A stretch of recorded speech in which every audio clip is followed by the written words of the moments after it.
It's time for another army review from the Armies of the Lord of the Rings.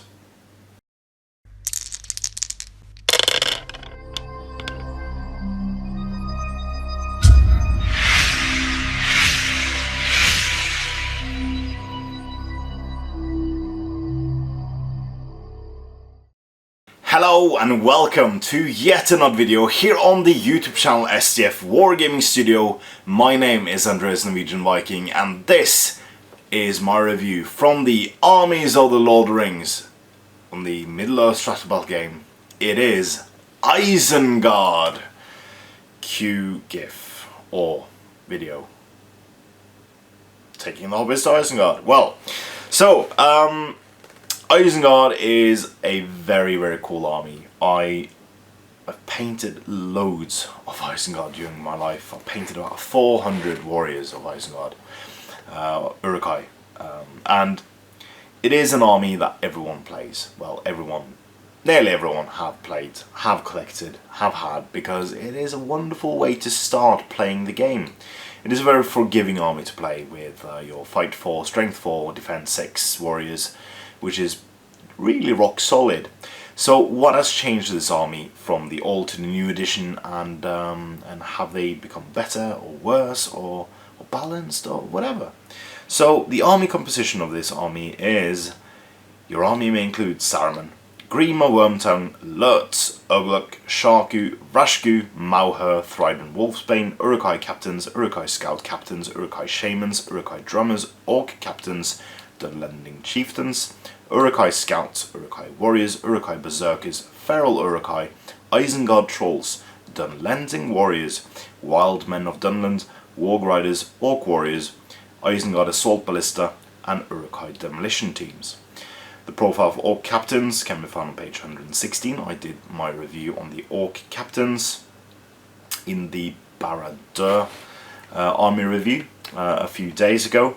And the Orc captains count as heroes of fortitude if taken in an Isengard army.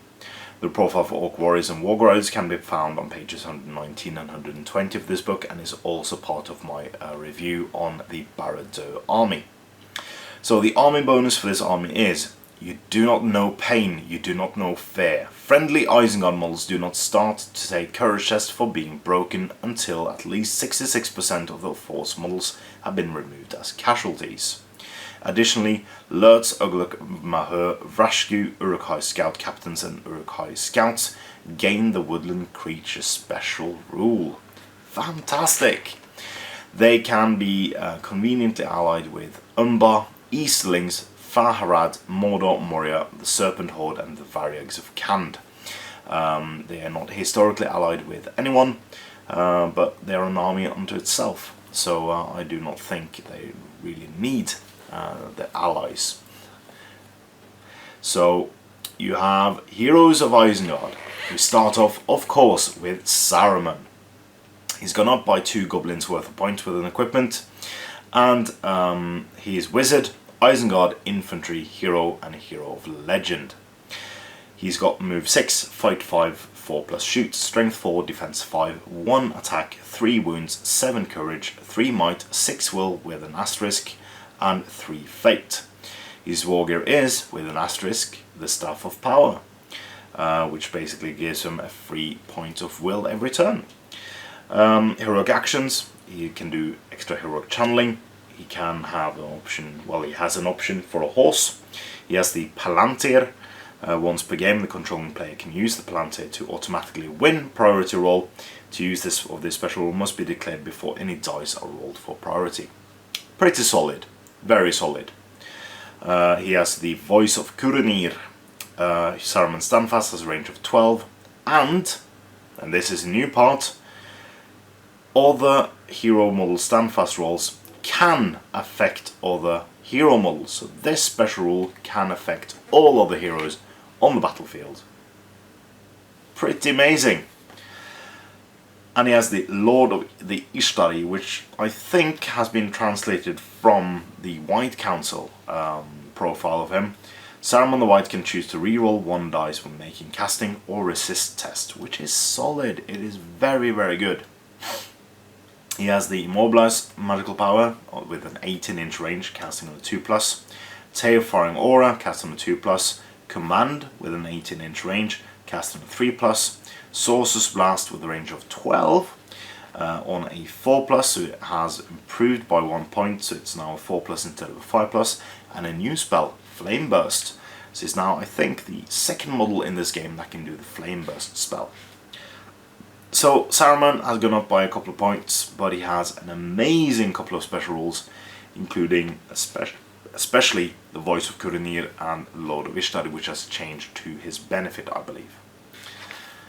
We come to Grima Wormtongue next, and Grima I couldn't see having changed at all. Still the same amount of points, still the same stat line, is an independent hero. Move 6, fight 2, 4+ shoot, strength 3, defense 3, 1 attack, 1 wound, 2 courage, 0 might, 0 fate, 0 will. Grima can be included in the force only if Saruman is also included. He carries a dagger, has an option for a horse, and the traitors within special rule. Grima must be deployed in Saruman's warband if deployed as part of the Isengard force. Alternatively, before deployment begins, you may attach Grima to an enemy warband. When the warband is deployed or moves onto the battlefield, you must immediately place Grima afterwards as if he was a member of that warband. Grima is always controlled by the controlling player and moves and fights when it is his controlling player's turn to do so as usual. If deployed as part of an enemy's army, but not part of his own army, no enemy models can shoot or strike blows against Grima. Nor can the shoot if Grima is in the way of the shots. Enemy models are allowed to charge Grima and fight, but strike no blows if they win. Note that Grima can be targeted by magical powers. After all, it is Gandalf who roots out his wicked ways. His restriction ends if Saruman is slain, if Grima voluntarily charges an enemy model, or if Grima scores a wound with his dagger, even if the wound is avoided with fate. Grima decided not to strike blows if he wins a duel, roll in order not to reveal his real legions. Once one of these conditions is met, the depths of Grima's evil is revealed and it becomes an enemy who can be shot at and fought in the same way as another enemy model. Which means you cannot unhorse Grima, and I think the new part is that he cannot charge unless he wants to reveal himself. I think he could before. I might be wrong. And Wormtongue, his most important ability and why you want him on the battlefield near an enemy hero is, if an enemy hero with a model within 6 inches of Grima, 2 might points must be expended to use heroic actions instead of 1. That is pretty amazing. And speaking of pretty amazing, we come to Lurtz. Lurtz has long been a not taken hero because he was not pretty good. But Lurtz is now awesome. He's gone up by a staggering amount of 6 goblins with a choice of weapon. He's Iroquois, Isengard, infantry hero and hero of valor. He's got move 6, fight 5, strength 5, now defense 6. 3 attacks going up by 1, 3 wounds going up by 1, 5 courage going up by 1, and has 3 might, 1 will, 1 fate. He carries armor, sword and Iroquois bow. He has heroic march, heroic strike, heroic strength and heroic challenge. And the option for shield for free, because there are several sculpts of this model. Some of them include the shield, well, one of them includes the shield and 2 of them does not. And he's gotten a new special rule which makes him absolutely fantastic, which is find the Halflings! Any warband led by Lurtz do not have to roll to determine when and where it arrives in scenarios that require such a roll. Instead, Lurtz may choose the result. Amazing. Absolutely amazing. In Maelstrom battle scenarios, if you get priority in the first turn, he doesn't want to come on. And when the whole enemy army is behind your own army, he can just come on behind them. It is absolutely fantastic. I really love this special rule. Next up we have Ugluk, which has gone up by a couple of points, a goblin worth of points. He's Iroquois, Isengard, infantry hero and hero of fortitude. Move 6, fight 5, 5 in strength, 4+ shoot, sorry. Defense 5, 2 attacks, 2 wounds, 4 courage, 3 might, 1 will, 1 fate. Carries armor and sword, can do heroic march, strike and strength. has the head taker special rule. Should Ugluk's force be broken, Ugluk can choose to kill a nearby model instead of taking courage test. Simply choose a friendly model within 2 inches of Ugluk and remove it as casualty, so no longer does it have to be in base contact. Furthermore, in the turn that Ugluk does this, he will automatically pass his courage test, and his standfast has a range of 12, which affect both warriors and hero models. So his special has become quite better, because it was pretty easy to completely disregard this rule by just pushing models out of base contact with him because of straight lines. Next up we have Sharku. He's gone up by Goblin worth of points. His Orc, Isengard, Infantry Hero and Hero Fortitude. Has move 6, fight 4, 5 plus shoot, strength 4, defense 5, 2 attacks, 2 wounds, 3 courage, 3 might, 1 will, 1 fate. He has armor and the Riding Dagger, which is an active ability. This is a dagger. Additionally, whenever an enemy hero in base contact resolves a strike against Sharku and fails to wound, immediately resolve 1 strength 4 strike against this model. His heroic actions are Heroic March. Sadly, so sadly, he can't do Heroic Defense, because that would be fantastic with the Riding Dagger special rule. And he can have a Warg and a shield, so he can at least have a shield to make his defense up to 6. Incredible, the Riding Dagger special rule. I really think it is the flavour of the fight against Aragorn in that scene. Vrashku, gone up by a Goblin worth of points. It's a Hero of Fortitude, has move 6, fight 5, 3 plus shoot, strength 5, defense 5, 2 attacks, 2 wounds, 4 courage, 3 might, 1 will, 1 fate. He carries armor, sword and crossbow, has Heroic March and Heroic Accuracy, and expert shots. You can take 2 shots each turn. I always felt Vrashku was a bit underpriced, so now he's perfect in my opinion. Nothing more to say about Vrashku, I think. Mauher, another favourite of mine, has been totally unchanged. Move 8, fight 5, 3 plus shoot, strength 5, defense 5, 3 attacks, 2 wounds, 4 courage, 2 might, 1 will, 1 fate. Carries armor and 2 swords, has Heroic March and Heroic Strength, and if your army includes Mauher, any number of Iroquois scouts in his warband can be upgraded to become Marauders at the cost of point per model. Marauders have a move of 8. So the only change here is that you can now maximum have 12 Mauher Marauder models. But yeah, it's all good, and we'll come on to how we can get the models move faster. Thryden Wolfsbane, unchanged in points, Hero of Fortitude, and I feel he has been solved. So, why has he? Because he's got still the same stat line, with the exception of one thing. So he's move 6, fight 5, so he's gained that crucial fight value. 4 plus shoot, strength 5, defense 5, 2 attacks, 2 wounds, 4 courage, 3 might, 2 will, 2 fate. He has armor, sword and a 2-handed axe. He's got access to Heroic Strike and Heroic Strength. Option for horse. He's the Lord of Dunland, so he's standfast at 12 inches. And he's got the Mighty Blow special rule. So the Mighty Blow special rule no longer just is for his axe. He can wound them twice with his sword as well. So it doesn't have to go 2-handed to gain the 2 wounds per wound. So I think he's well worth it now. He's a fantastic hero. Low defense, but that's manageable. So that was it for the named heroes. So we go to the Isengard Captain. So the old Isengard Captain, to be fair, have now been split up into 2 profiles, because the old Isengard Captains was 2 goblins worth points less than this captain. But that was because you had to take heavy armor on that model. So it's only gone up by a goblin worth points, not 2.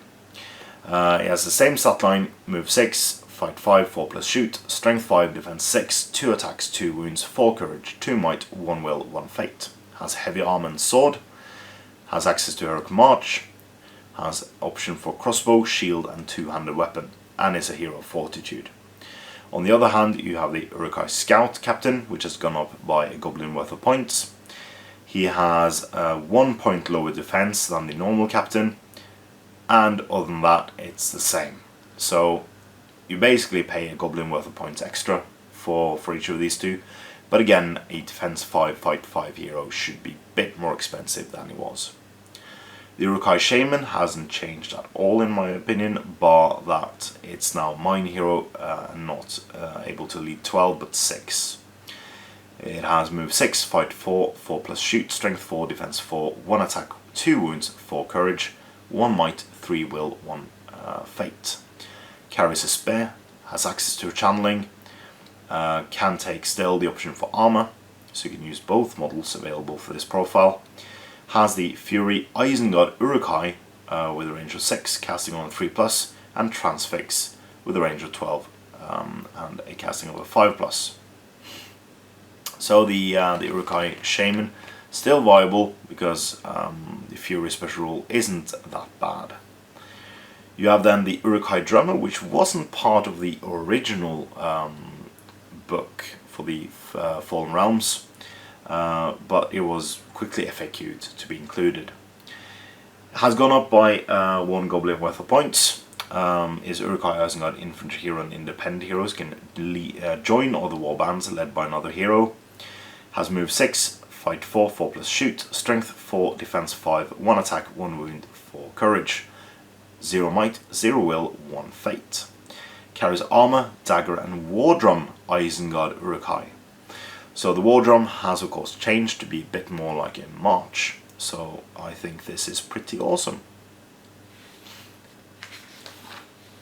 Dunlending Chieftain, unchanged in points, man Dunlending infantry hero and hero Fortitude.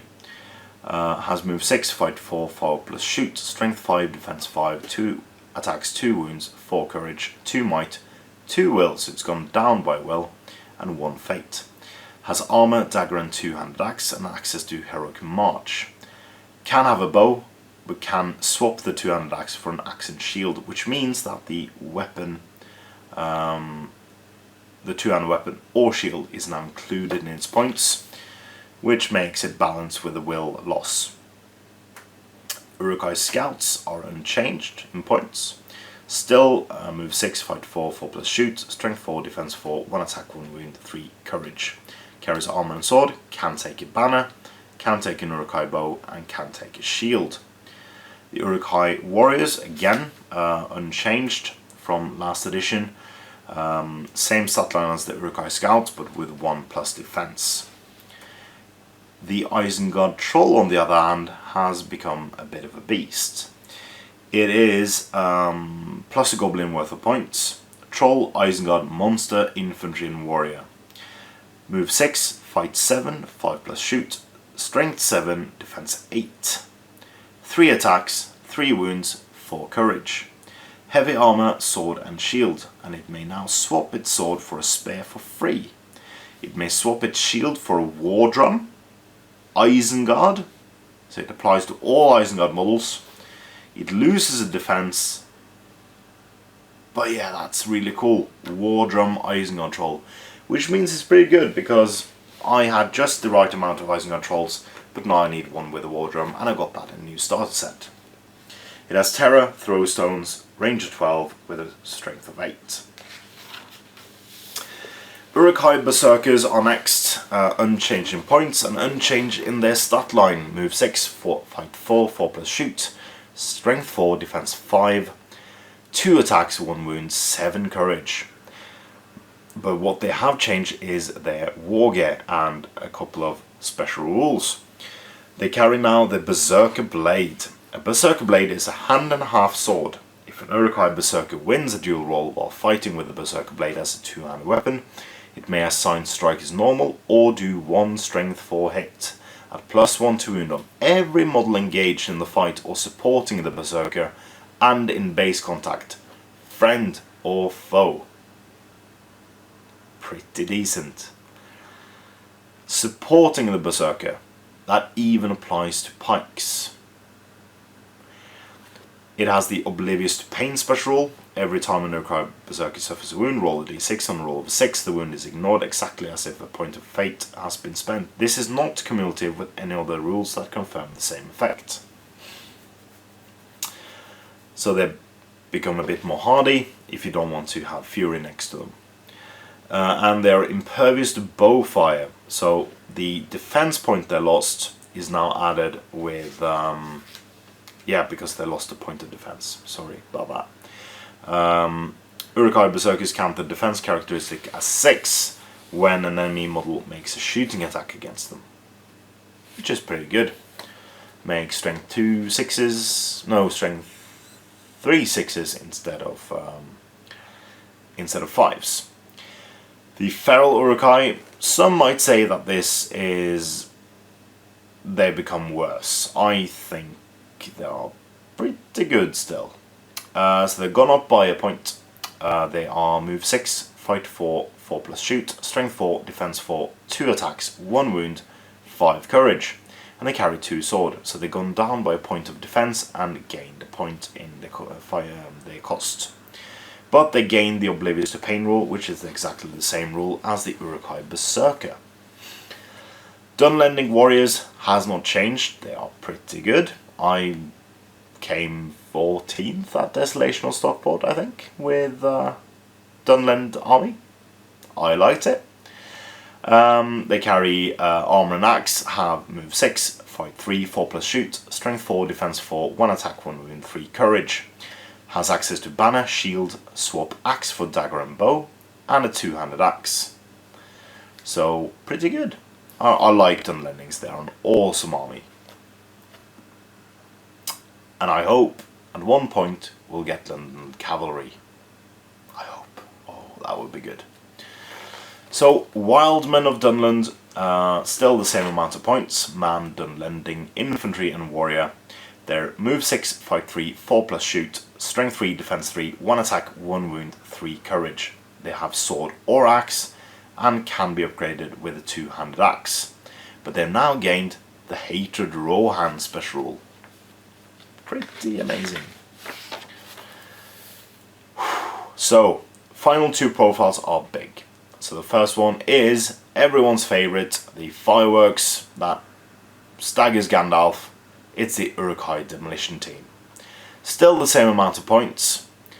Composition. An Iroquois Demolition team has 2 Iroquois warriors with swords and 1 Iroquois Berserker with a flaming brand and Berserker blade and 1 demolition charge. You have options to equip Iroquois warriors with flaming brand. Demolition charges. Moving the charge. The demolition charge is a heavy object and may never be carried by mounted models. Detonating the charge. To use the demolition charge, it must be dropped. A model with a flaming brand in base contact with the charge, which is also not engaged in combat, may attempt to set it off at the start of the fight phase. The model attempt to set off the charge must pass a courage test. If it fails, it cannot detonate the charge. If it succeeds, the evil player rolls on the detonation table to determine the efforts. When it explodes, a demolition charge automatically strikes everything within 2 inches of the model. Gates, doors, and of course any models, friend or foe, that are within range of it. Each target is struck automatically takes d6 wounds regardless of its defense value. Cavalry models take d6 hits on both the mount and the rider. Desperate detonations. Without a burning brand, causing a detonation is hard. Any model within from the same army as the demolition charge may attempt a desperate detonation at the start of a fight phase as long as it is in base contact and not engaged in combat. It must also pass the courage test as normal for each model attempting this. Roll a d6 on a... if 1 or more 6s are rolled, the charge is detonated. Roll the detonation charge as normal. Flaming brands. A model carrying a flaming brand cannot use a 2-handed weapon if it has one. If a model carrying a flaming brand is killed, the brand is extinguished and is lost for the chaos in battle. Attacking the charge. A demolition charge can be shot at normally. It has a defense value of 7 and 3 wounds. If the charge is wounded, roll d6 per wound inflicted. On a 6, the charge immediately detonates.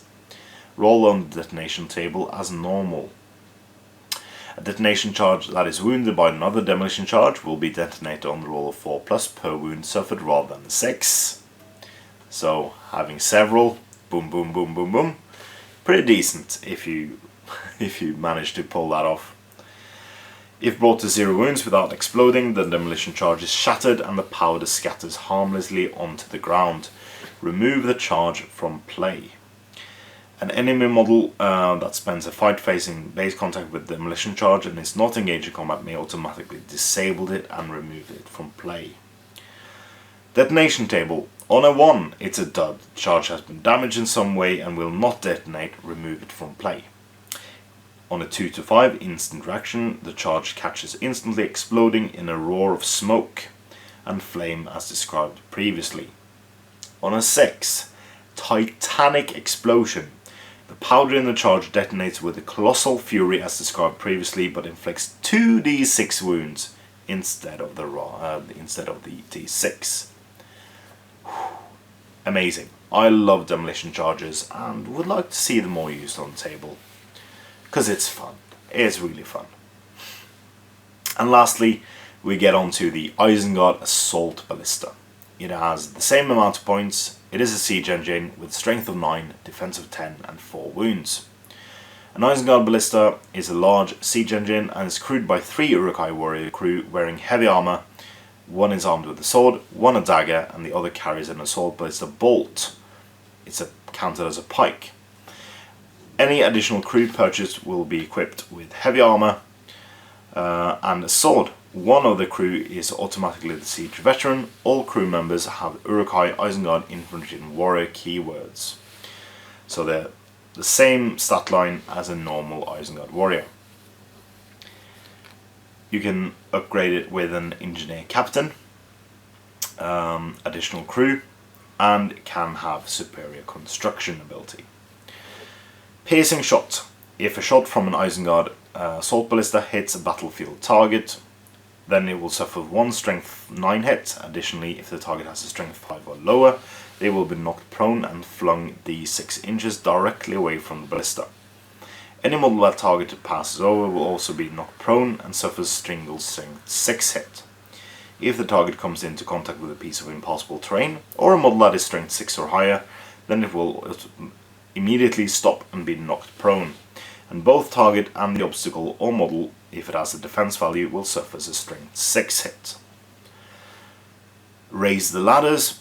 The assault ballista can attempt to raise a ladder to the enemy battlements in the shoot phase. To do this, the controlling player must first nominate a point on the battlements within range, and which at least one crew member and the machine have line of sight to. Roll to hit as usual. If a hit is scored, the grapple has struck home. If the machine misses, there is no further effect. When the grappling hook hits, a single siege ladder within 6 inches of the base, wall base below the target point is moved forwards to the wall and raised immediately. All ladders carriers drop their ladder as it is raised. Any one of the carriers can grab the top of the ladder and ride it to the top as it ascends. The model is then placed as if it had climbed to the top of the ladder that turn, which means that they count as charging in combat against the defender at the top of the tower if there is one. Furthermore, the defender will receive no benefit from defending an obstacle in that turn that a ladder is raised in this way. And it's accurate. An Isengard ballista will only scatter 3 inches rather than 6. So only change to this, as I can see, is a bit of clarification and a bit about the defending obstacle with the raised ladders part. And it lost its flaming ammunition. So Isengard, still a very, very forgiving army to play, I think. Very good for beginners, very thematic, very fun, especially with Rohan coming in the starter set. I think this will be very popular with new players going forwards.